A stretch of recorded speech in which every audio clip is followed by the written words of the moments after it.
name is Pascal. I'm a Christian by faith. I'm 69 years old. I'm a MSc postgraduate in mathematics. I'm a retired college lecturer from Government Engineering College. Now, you quoted from the Acts of the Apostles what Peter addressed to the people. Now, the same Peter says in John 6 chapter 67, 68, 69, then Jesus said to the 12, do you also want to go away? Then Simon Peter answered unto him, Lord, to whom should we go? You have the words of eternal life.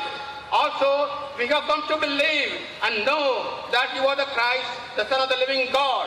Then Christ said, blessed art thou, Simon Bar-Jonah. It is not flesh and blood that has revealed it to you, but my Father himself who is in heaven.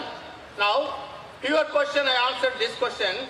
I got here 25 points to your asking, who can say that Christ claimed himself to be the Son of God?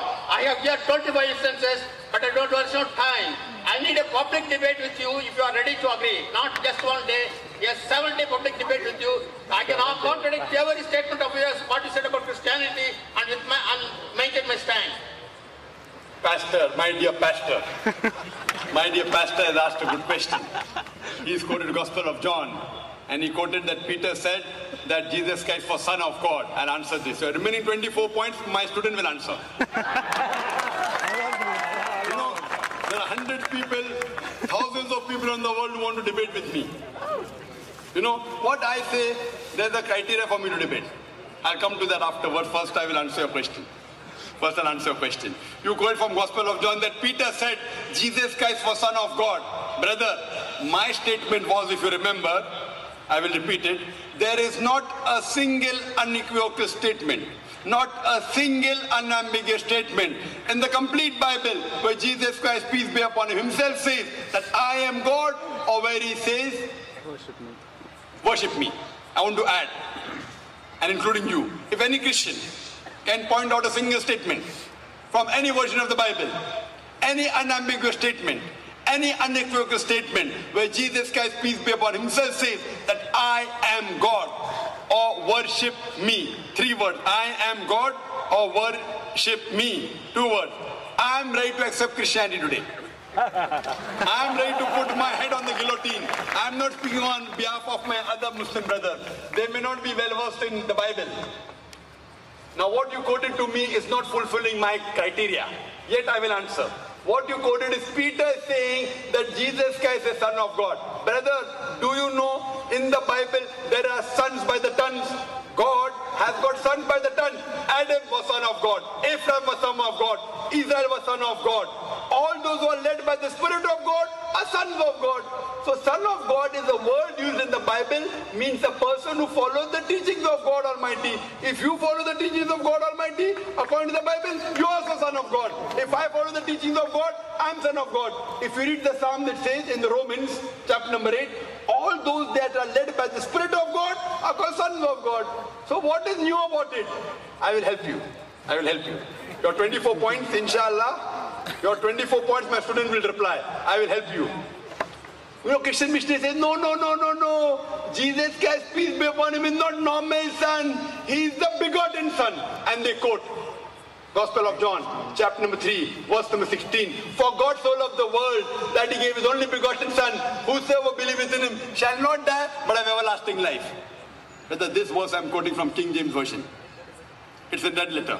For God so loved the world that whosoever believeth, for God so loved the world, whosoever believeth in me, that he has given his begotten son. Whosoever believeth in me shall have everlasting life. Now this word begotten son, which is there in the Gospel of John chapter 3 verse 16 in the King James Version. Brother, are you listening to me? If you can't do 2 things at the same time, then you say, I did not listen. Yes, I listen. So how can you read and listen at the same time? Are you a superhuman being? I just refer to answer to your question.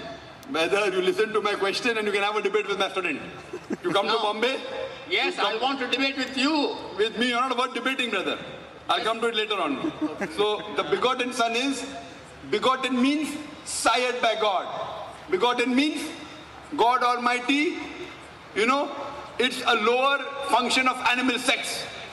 It's It's an insult to Almighty God. So that's the reason in the Revised Standard Version, revised by 32 scholars of the highest eminence, backed by 50 different corporate and Christian denominations, they said that this word begotten in Gospel of John chapter 3 verse number 16 was the interpolation, was the concoction, was the fabrication, and they threw it out of the Bible. Who? Not Muslims, not Hindus, 32 scholars of the highest eminence, backed by 50 different corporate denominations in the Revised Standard Version of the Bible, RSV.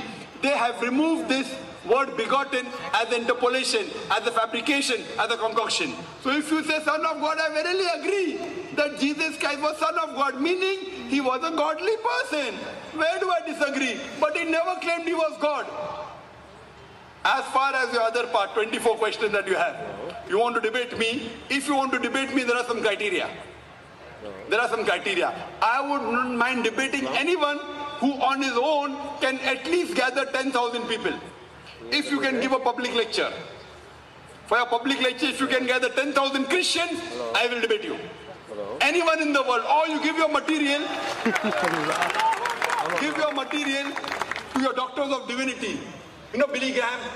Billy Graham can gather more than 100,000 people. Billy Graham, Morris Cerullo. Give these people. Who are you? I don't even know you. Why should I waste my time? You want to debate? Yet you can debate. Come to Bombay. Take an appointment. My student will debate with you. And answer all your 24 points. We have many students in the queue. Waiting. There are many such people who challenge me. We say for debate with my student. If anyone wants to debate me, when by God's grace, Alhamdulillah, I can gather 100,000 people, 200,000 people, 300,000 people individually for my talk. At least the person debating me should have a stature of getting at least 10,000 people. If you cannot gather 10,000 people, it's a waste of my time. Why should I make you famous? Yet, you can have a debate with my student. Many people are there. You know the students of our school also, inshallah. You are 69 years old, no problem. My young students will debate you. Fine? Tell me when you are coming.